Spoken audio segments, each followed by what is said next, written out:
special guest today. She is the most widely translated female writer in history. However, because of the deeply spiritual nature of her work and her ministry, she has been disproportionately put up and put down and quoted and misquoted, and worst of all, ignored. But it is important for us to remember that she was a real person. She was a loving wife, a mother, a neighbor, a church leader, and a friend. And she was far ahead of her time in the matters of health and family. What's more, all who knew her spoke of her big heart and her love for God. But before we meet her, I'd like to set the scene a little bit. The year is about 1910. It is a time of great change in America. It is the first time that the United States would be considered a world leader. The average salary is $750 a year. Most men live to be about 48 years old, and most women live to be 51. And a loaf of bread costs just 5 cents. And Teddy Roosevelt is the first United States president to fly in an airplane. Well, it is also during this time that the Seventh-day Adventist Church began to grow, expanding into the southern states. That was just over 100 years ago, in which the courageous, visionary pioneers wrote the first chapters of the story of our church. Let's meet our first pioneer, the best known and beloved of all of our early leaders, Ellen G. White. You will see your Lord a-coming. You will see your Lord a-coming. You will see your Lord a-coming in a few more days. Hear Gabriel's trumpet sounding. You will hear Gabriel's trumpet sounding. You will hear Gabriel's trumpet sounding in a few more days. Oh, thank you. It is so good to be here with you on this blessed Sabbath day.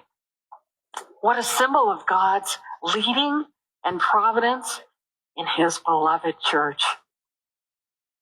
Oh, this is the day that the Lord hath made. Let us rejoice and be glad in it. You know, I remember so well hearing of the small group that gathered behind Hiram Edson's farm. They thought Jesus was going to come. Can you imagine knowing in your heart that tomorrow you would be with Jesus? Tomorrow would be the end of suffering, of sin, of sadness. Tomorrow you would be with your Lord. They prayed through the night. Many had sold all of their possessions. They knew they were going to be with Jesus. But as the morning light broke, they knew it was not to be. And they suffered a great disappointment. But my brothers and sisters, out of that great disappointment, a wonderful hope was born. Your church was born. Your church, my church. You know, the work began up in the upper states, up in the northwest, northeast. Oh, we were just a small band of believers. And we had established ourselves up in New York. But soon we had moved all the way to the west. But our work had not started down in the south. My son, who was very tenacious, and he was an industrious young man, he came to me and he said, Mother, I believe that we should build a boat to carry the blacks from the north down through the south, down the Yazoo River to the newly established Oakwood Industrial Institute. And so we did. It had a small chapel. It had some rooms for workers, some rooms for the students that we were carrying, and the work. It hadn't gone down to the south because of the Civil War. But now, as we went down the river, we established small bands of believers. We would stop the boat. We would give them tracts. We would introduce them to the God that we so loved and the truths that we've been shown. And the work expanded. And we were blessed.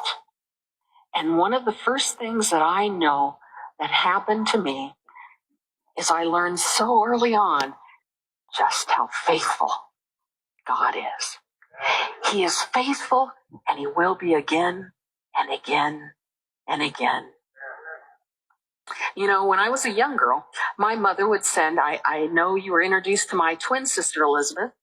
There were 8 of us in the family. And she would send my brother and my twin sister out to collect hickory nuts. Now, most of you would say the trees where the hickory nuts are, that's the good place, or maybe under the trees. No, my mother would send us out to where the squirrels had hidden them. Well, I didn't think that was quite fair, so I'd take a little piece of cloth and put some grain in it, and when I took their hickory nuts, I'd leave them, hoping they'd feel it was a fair exchange. I loved animals. Oh, I remember when it came time, we needed a good sturdy horse to carry us up to our work up into Maine, and we prayed, and we'd learned to listen to God's voice. We prayed, even over the simple things that we needed. And I was shown the horse that we were to have. Now, my husband had learned when I said things that God was speaking through me. And most of the time, he'd learned to listen to what I said. Well, someone came, and as they often did, they wanted to gift us. And they brought a horse. And James had a look like this. Mother, is this the horse we're meant to have? He sometimes called me Mother. And I said, no, James, this looks like a good, sturdy horse, but this is not the horse God showed me. Pretty soon, a second horse was brought to us, and oh, James was so excited because it looked like a good, fast horse. And James said, Mother, is this the horse we're meant to have? And I said, no, James, this is not the horse that the Lord showed me. Finally, a horse was brought to us. Now, this horse was a little long in the tooth. He was a little older. And he had not a straight back. I think we call it sway back. And James now had a look like, Mother, is this the horse God meant for us to have? And I said, yes, James, this is the horse that God showed me. And you know, that horse was faithful and good. He became a member of the family. And I'm just going to bet that someone here knows the name of my horse. You've heard of my horse, Charlie. Oh, I loved Charlie. I remember letting him off his reins and going down the lane, and he'd have a little grass here, an apple there, and he was a member of the family. But you know what I learned? In every detail, you can trust that the Lord is going to be faithful to your needs. He will meet you at your very need if you'll just trust him. Now, as I came in today, I saw some shiny horses out there. And I wonder how many of us have prayed over which, what do you call those? I wonder if you've prayed over those and asked God to lead you and trusted him to provide you with a good and faithful means of transportation.